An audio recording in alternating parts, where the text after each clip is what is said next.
జ్ఞానమే ఒక చైతన్యం, ప్రకృతికి ఇది ప్రతిబింబం. శోధనలో పుట్టే జ్ఞానమే నవయుగానికి శ్రీకారం.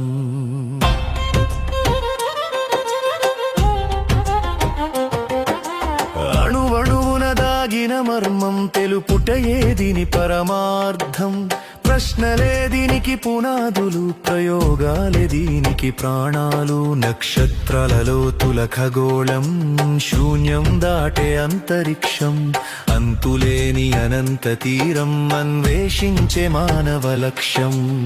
గెలక్సీల కృష్ణ బిలాల గర్జనలు, విజ్ఞానపు వీధిలో వెలిగే నవతారకలు.